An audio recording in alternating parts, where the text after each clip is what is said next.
마가복음 2장 13절에서 17절 말씀입니다. 예수께서 다시 바닷가에 나가심에 무리가 다 나아왔거늘 예수께서 저희를 가르치시니라. 15절 그의 집에 앉아 잡수실 때 많은 세리와 죄인들이 예수와 그 제자들과 함께 앉았으니 이는 저희가 많이 있어서 예수를 쫓음이로라. 우리 17절 같이 할까요? 예수께서 들으시고 저희에게 이르시되 건강한 자에게는 의원이 쓸데없고 병든 자에게라야 쓸데있느니라.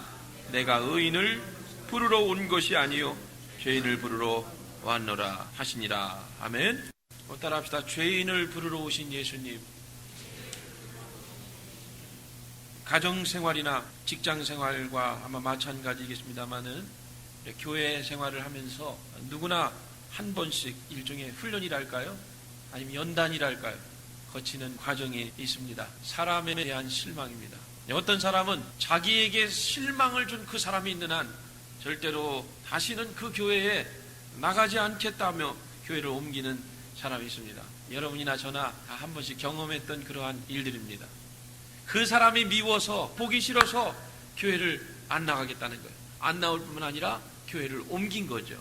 이거는 그나마 좀 나은 경우에 해당이 됩니다. 어떤 사람은요, 그 사람이 교회를 나가기 때문에, 그 사람이 예수 믿기 때문에 난 죽어도 예수를 안 믿겠다고 아예 교회를 옮기는 경우가 아니라 교회를 안 나가요. 그 사람이 교회 나가는 한 나는 교회를 절대로 안 나가겠다는 겁니다. 안 믿겠다는 거예요. 여러분은 여기에 대해서 어떻게 생각하십니까?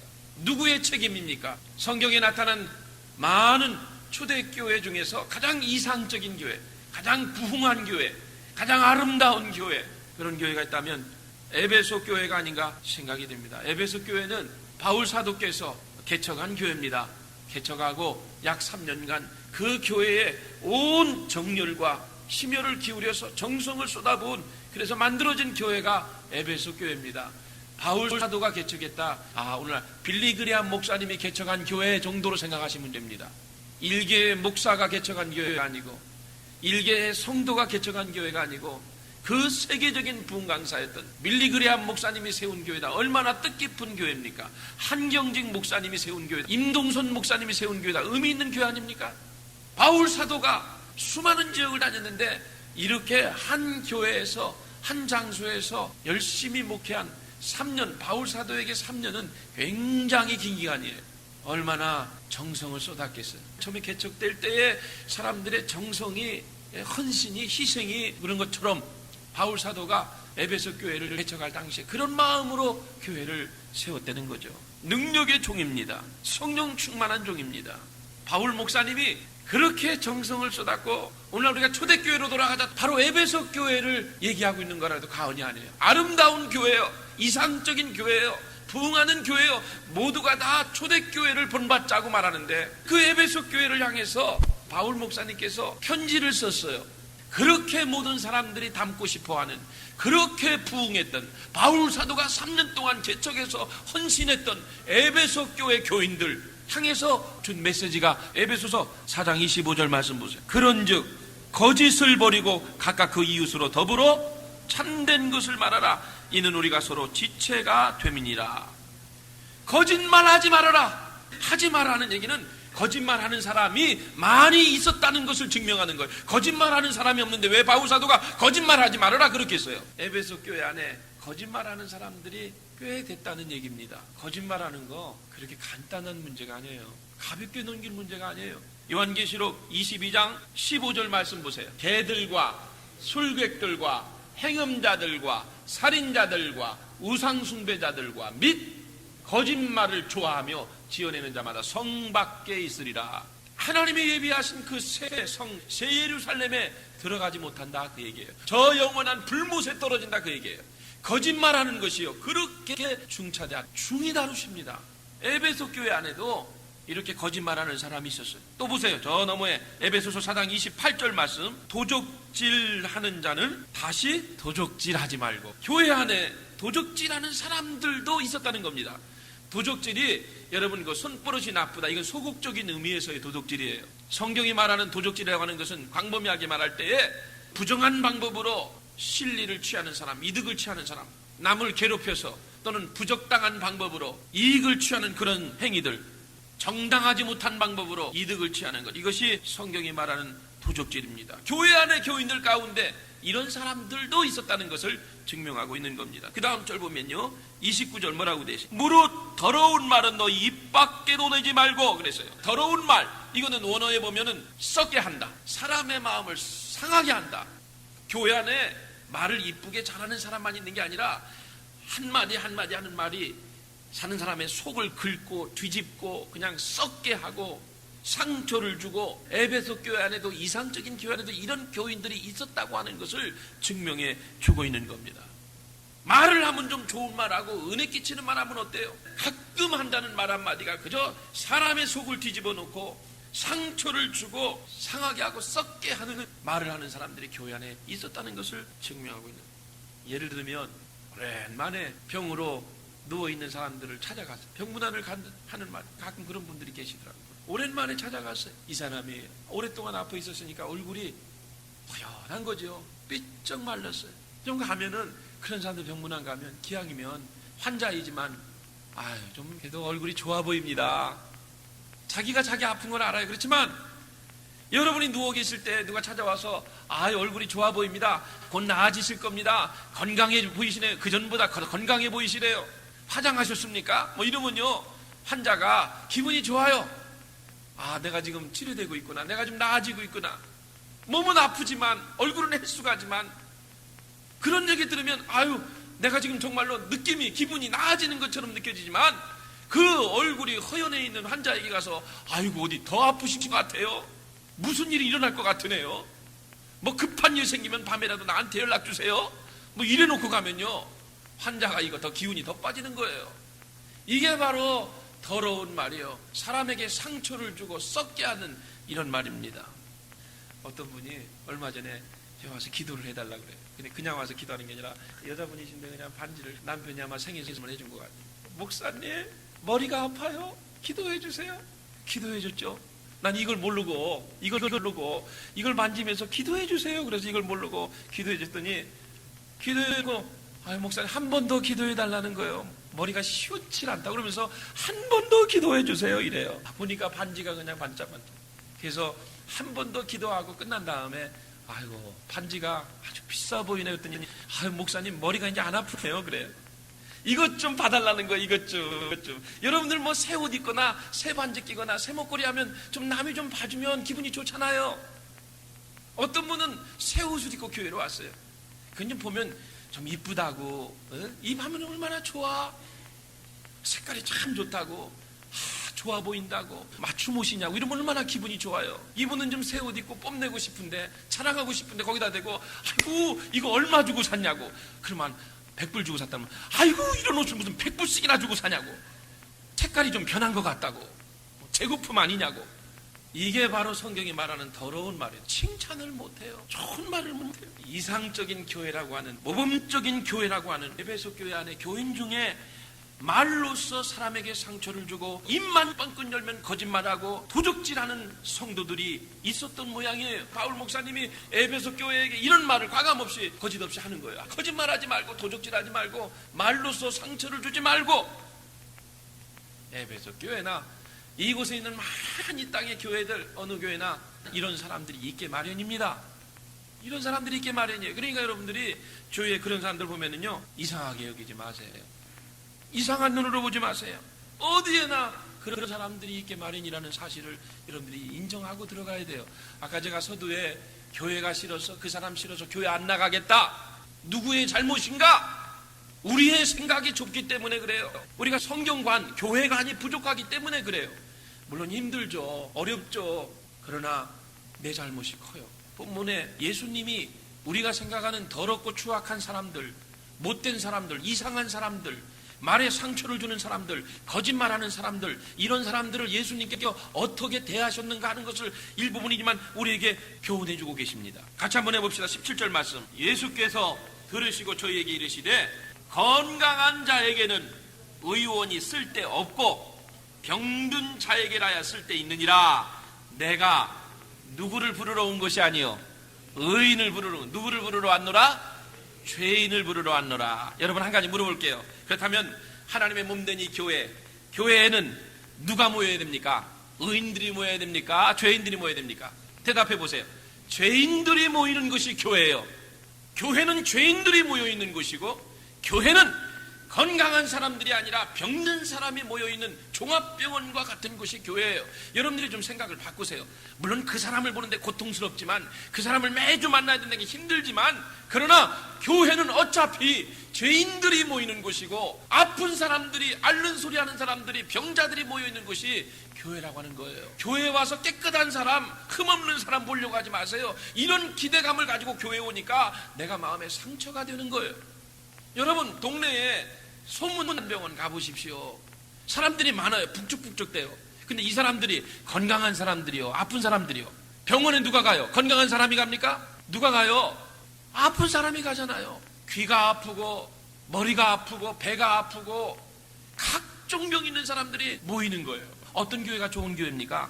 여러 가지 병으로 고생하는 사람들, 또 죄인들이 모여있는 곳이 좋은 교회입니다. 그러나 환자들이 많다고 좋은 교회는 아니죠. 환자들이 많이 모인다고 좋은 병원이 아니라 치료받은 사람들, 변화받은 사람들, 고침받은 사람들이 그 병원에서 많이 생겨나야 그 병원이 좋은 병원인 줄로 믿습니다. 사람들이, 병든 사람들이 오는 거, 앓는 사람들이 오는 거 환영할 일이고 기뻐할 일이요. 그러나 앓는 사람들만, 병든 사람들만 모여 있으면 안 돼요. 그래서 예배 중에, 찬양 중에, 모임 중에, 또 교제 중에 막 변화되고, 이 사람이 작년보다 올해가, 재작년보다 작년이, 10년 전보다 지금이, 이 사람이 교회를 나오더니 생각이 변화됐고, 삶이 변화됐고, 말하는 게 변화됐고, 이런 막 고침받고 치료되고 변화된 사람들이 많아진 이런 소문들이 나야 교회가 좋은 교회가 될 수 있는 겁니다. 누구나 다 환영해요. 교회 문을 활짝 열어놔야 돼요. 마음 문을 열어야 돼요. 다 누구든지 오라고 해야 돼요. 오지만 여러분들부터 먼저 변화되고 새롭게 되어서 그 변화된 삶 가운데 사람들이 건강한 사람들이 많아지고, 우리가 좀 생각을 바꿔야 돼요. 교회는 어차피 문제 있는 사람들이 와서 예수님 만나서 변화되고 치료되는 곳이 교회예요. 건강한 자에게는 의원이 쓸데없고 병든 자에게라야 의원이 쓸데있느니라. 교회는 죄인이 모이는 곳이에요. 그래서 여러분 주위에 이상한 사람 보면은 이렇게 생각하시면 돼요. 간단하게. 병원에 가면 우리는 어떤 사람은 한 번, 두 번에 약 먹고 치료되는 사람이 있지만, 어떤 사람은 장기적인 치료가 필요한 사람이 있잖아요. 그러니까 여러분들이 교회에, 저 사람이 교회에 오래 나왔는데 아직까지 변화 안 되고 자꾸 속을 긁고 눈꼴 사나운 그런 행동들을 하고 정말 보기 싫은 그런 모습들 할 때에 여러분이 생각을 간단하게 가지세요. 저 병은 시간이 좀 오래 걸리는 병이구나. 그렇게 생각하시면 돼요. 저 사람은 약을 좀 오래도록 먹어야 되겠구나. 저 양반은 좀 치료가 오래 걸리는구나. 그만큼 중한 병이구나.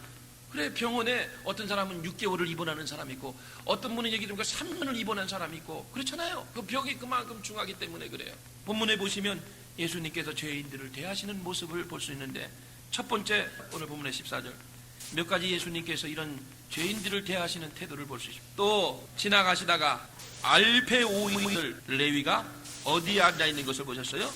알페오의 아들 레위가 세간에 앉은 것을 보셨다. 예수님이 누구를 보셨어요? 레위 이름이 나중에 성령 받고 예수 믿어서 예수님 만난 이후로 이름이 예수님의 12제자 중에 한 사람인 세리마태가 바로 이 사람입니다. 옛날 이름이에요. 레위. 사람들이 레위는 몰라요. 그러나 세리마태는 알아요. 세리가 뭐예요? 세관에 앉은 것을 보셨다. 오늘날로 말하면 세금 걷는 공무원입니다. 오늘날 이 세금 걷는 공무원은 상당히 높은 지위에 있는 사람이고 안정된 직업입니다만은, 이 당시에 세무공무원이다, 세리다 그러면 사람들이 지나가다가 세리를 만나면 침뱉어요. 쳐다보질 않아요. 고개를 돌려버려요. 가장 피하고 싶은 인물 중에 한 사람이 세리입니다. 사람들이 가장 기피하는 위험인물 대상 1호가 바로 세리입니다. 왜 그런 줄 아세요? 오늘날처럼 정당한 방법으로 세금을 걷어들이는 게 아니에요. 뒷주머니 찬 거예요. 사람들에게 공포감을 줍니다. 심지어 말하면 저기 마당 앞을 지나가면요, 통과세를 걷어요. 이 세리들이. 그는 법에도 없는 거예요. 자기 집 마당을 밟고 갔다고, 지나갔다고 통과세 내라는 거예요. 또 그냥 지나가다가 마치 마차를 끌고 지나가면 마차세 내라는 거예요. 법에도 없는 거예요. 또 심지어 마차를 끌고 가는데 마차가 바퀴가 몇 개나에 따라서, 바퀴 수에 따라서 세를 내요. 바퀴세가 있어요. 바퀴세. 지독하지 않아요? 여기 낚시 좋아하시는 분들 계시는데, 냇가에 가서 자기가 수고해서 고기 하나 거두면, 나라에서는 안 그래. 물고기 수로 세는 물고기세를 내라는 거예요. 이 세리들이 이렇게 비공식적인 방법으로 세금을 걷어서 재산을 착취하고 이득을 착취하고 기피 대상 1호가 됐던 거예요. 그런데 성경에 보니까 예수님께서 이 세리를 보신 거죠. 만났어요. 예수님은요, 세리를 보신 게 아니라 저가 장차 은혜 받고 성령 받아서 나중에 미래에 변화돼서 세계적인 전도자가 될 세리 마태, 제자가 될 제자의 모습 마태를 그리고 계셨던 거예요. 그래서 유명한 성경학자인 윌리엄 바클레이가 이런 말을 했어요. 예수님은 레위라는 이름을 가진 이 세리를 보았을 때에 그 안에 있는 위대한 전도자 바로 마태를 보셨다고 하는 겁니다. 우리는 레위를 잘 모르지만 그러나 예수님의 12제자 중에 세리 마태는 잘 알고 있습니다. 마태라는 이름의 의미가 뭔지 아세요? 하나님의 선물이라는 의미를 가지고 있는 거예요. 하나님의 선물 마태. 레위가 예수 믿고 난 다음에 새로운 이름이 생겼는데 그것이 바로 마태라고 하는 이름이에요. 하나님의 선물이라는 얘기예요.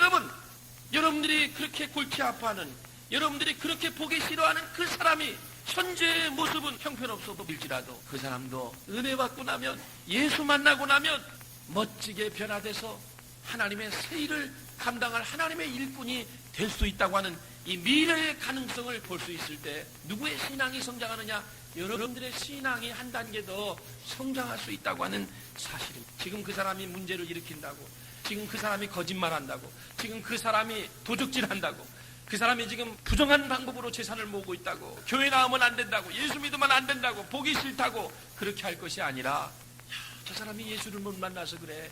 예수 만나면 언젠가는 새로운 사람이 될 수 있고 전도자가 될 수 있고 교회의 일꾼이 될 수 있고, 할렐루야. 이런 관점에서 보시면 그게 바로 예수님이 보시는 관점이에요. 현재의 모습을 보지 말고 미래의 은혜 받고 변화될, 사용될 하나님의 일을 위해서 교회의 멋진 일꾼이 될 그 모습을 상상하시면서 그 사람을 보시면 되는 거예요. 옆 사람 보시면서 기다려주세요. 한번 따라 기다려주세요. 옆 사람 보시고 하세요. 기다려주세요. 나도 변화될 겁니다. 나도 변화될 거예요. 지금은 형편없지만, 지금은 못났지만, 당신에게 실망을 주지만, 그러나 기다려주세요. 내가 은혜 받고 나면, 내가 성령 받고 나면 나도 변화될 거예요. 가능성이 있잖아요.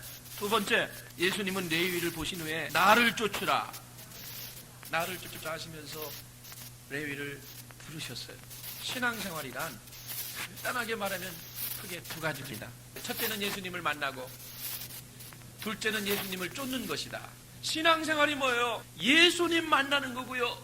예수님을 만났다면 예수님을 쫓아가야 되는 것. 교회 나와서 예수님 만나지 못한 사람, 세상에서 가장 불쌍한 사람 생각해 보세요. 누가 제일 불쌍한 사람이에요? 사람들은요, 당신 예수님 만났습니까? 하면 막 기분 나빠하더라고요. 도둑이 제발 저리는 거예요. 내가 진정으로 예수님을 만났다가, 내가 예수님 만났다고, 예수님 참 좋은 분이라고, 예수님이 나를 이렇게 변화시키셨다고, 예수님이 나를 이렇게 새롭게 하셨다고 막 예수님 자랑하고 내가 예수 만난 자랑을 하는데, 혹시 여러분 가운데 아직까지 예수님을 만나지 못했다면, 경험하지 못했다면 깊이 고민하셔야 돼요.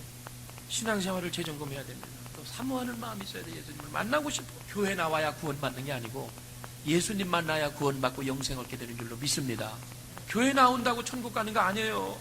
취미생활로 그냥 가족 중에 누가, 아니면 친구의 권유로 교회 나올 수 있어요. 심심해서 교회 나올 수 있고, 우리 교회는 그런 사람 없습니다만 어떤 교회는 먹으러 나오는 사람이 있고요. 별 사람이 다 있어요. 근데 교회 나온다고 천국 가는 게 아니에요. 교회에 나오는 건 예수님 만나러 나오는 거죠. 예배를 통해서, 찬양을 통해서, 기도를 통해서 예수님 만나는 거예요. 예수님의 음성을 듣는 거죠. 예수님 만나는 일이 교회 생활의 가장 기본이에요. 그러면 이미 여러분 가운데 예수님을 만나셨다면 또 해야 될 일이 뭐예요? 그 말씀에 순종해서 예수님을 따라가는 삶이 되어야 될 줄로 믿습니다. 전도하는 거예요, 전도. 내가 예수 믿고 예수님 말씀에 순종해서 살다 보니까 이렇게 축복이 임하고 이렇게 형통하고 이런 좋은 일들, 감사한 일들을 자랑하고 증거하는 게, 이게 전도 아니에요? 어떤 사람은 전도한다고 하면 오히려 전도하러 갔다가 그 사람으로 인해서 교회를 더 멀어지게 만들어요. 뭐예요? 자기 자랑이는. 저가 뭐예요? 어려운 게 아니에요. 과거에는 이런 사람이었는데 예수를 만나고 나니까 내가 이렇게 내 삶이 기쁘고 평안하고, 할렐루야, 예?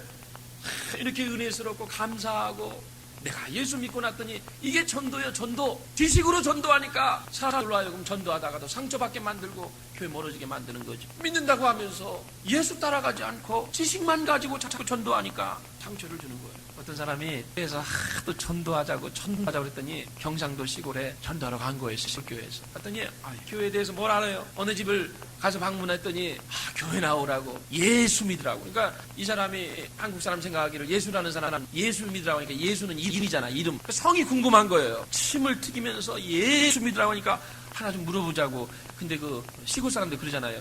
예수가 성씨가 뭐가 되느냐고. 주씨요, 주씨. 주예수 한번 합시다. 주예수. 주예수, 주예수. 네, 주예수. 주예수 그리스도. 주예수. 주라는 게 여러분 주인 주자의 한문에 주님. 그 의미 있는 말이에요. 예수님의 성이 주씨입니다. 주씨. 주예수. 일평생 신앙생활 하면서 예수님을 나의 삶의 생활의 생업의 가정의 직장의 주인으로 모시고 사는 삶은 정말 이런 삶을 산다면 신앙생활 하면서 교회 나오는 것만 중요한 게 아니라 그분이 내 삶의 내 생명의 내 물질의 주인이라고 하는 이 사상을 가지고 사는 것은요. 우리가 꾸지나가지만 주 예수 그리스도 주인으로 모시는 것이 참 중요한 거예요. 손님이 아니고 지나가는 나그네가 아니고 주인의 자리에 안방에 다 모셔셔야 됩니다. 예수님. 마지막 여러분들의 이웃을 진정으로 예수님 앞으로 인도하고 싶다면 넘어야 될 과제가 있습니다. 편견과 선입견을 뛰어넘어야 된다고 하는 것입니다.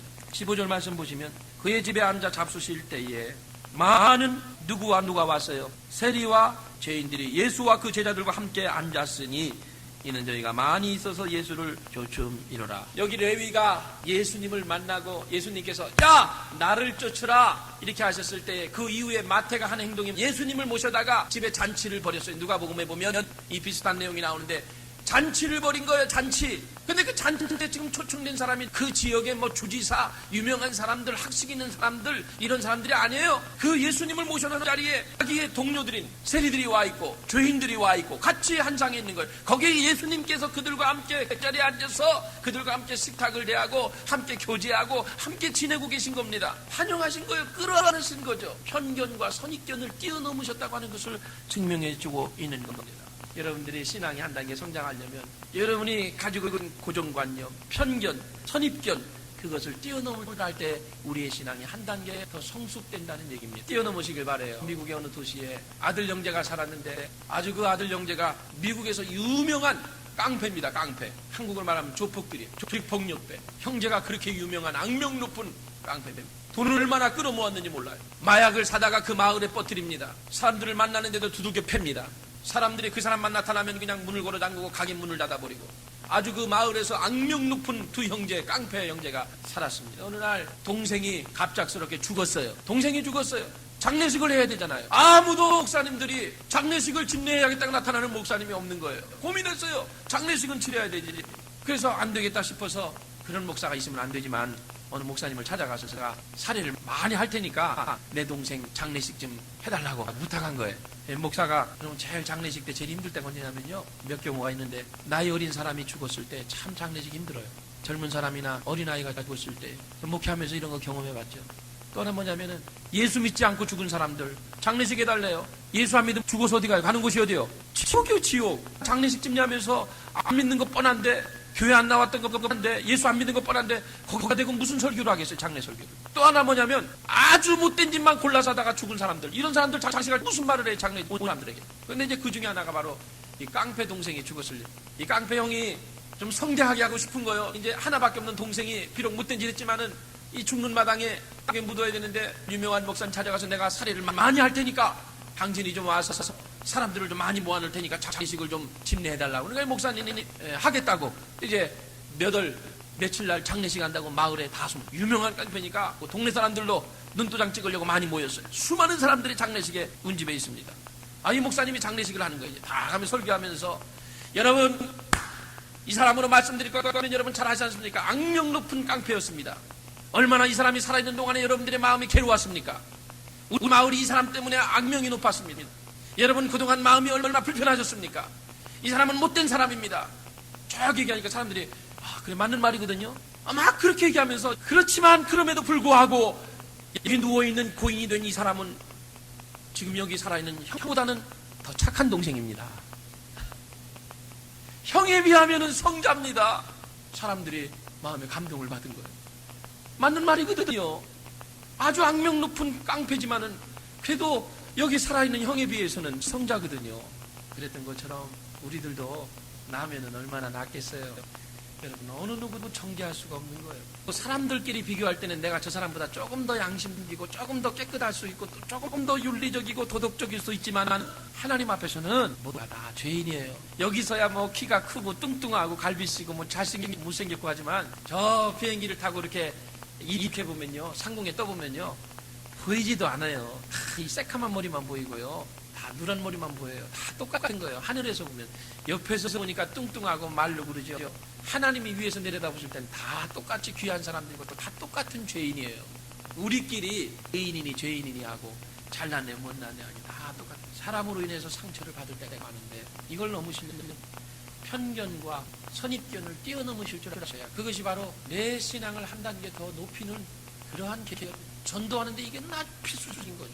힘드시지만 오늘 여기 그 사람도 지금은 아니지만 그러나 예수 잘 믿고 예수님 만나면 언젠가 성령 받고 나면 그 사람도 새롭게 변화될 수 있다고 하는 가능성, 미래의 모습을 보면서 여러분들이 그 세상을 대하시고, 나도 별 수 없는 존재다, 나도 죄 많은 죄인이다 하는 사실들을 그런 관점에서 다른 사람을 보면요, 크게 남을 거 없고요, 내가 비해서 잘난 거 없어요. 하나님 안에서는 다 모두가 죄인이에요. 다 구원이 필요한 사람들이고 다 예수님의 보혈에가 필요한 사람들이에요. 그렇다면 그 사람과 내가 다를 게 뭐가 있어요? 사랑하는 주님, 우리가 신앙생활 하면서 사람들 때문에 받는 상처가 큽니다. 그러나 예수님은 사람들을 싫어했던 세리 또는 죄인들, 이런 사람들과 함께 시간을 보내시고 함께 교제하시고 그들을 환영하시고 그들과 함께 하셨습니다. 나를 괴롭히는 사람, 나를 힘들게 하는 사람, 흔히 말하는 사람 같지 않은 사람들을 우리가 만날 때에 그들도 진정으로 언젠가 예수님을 만나면, 성령 체험하면 새롭게 변화되고 새 사람이 될 수 있다고 하는 이 미래의 가능성을 보고 우리가 가지고 있는 편견과 선입견을 뛰어넘을 수 있는, 극복할 수 있는, 그래서 우리의 믿음이 한 단계 더 성장하는 계기가 되게 하여 주옵소서. 예수님 이름으로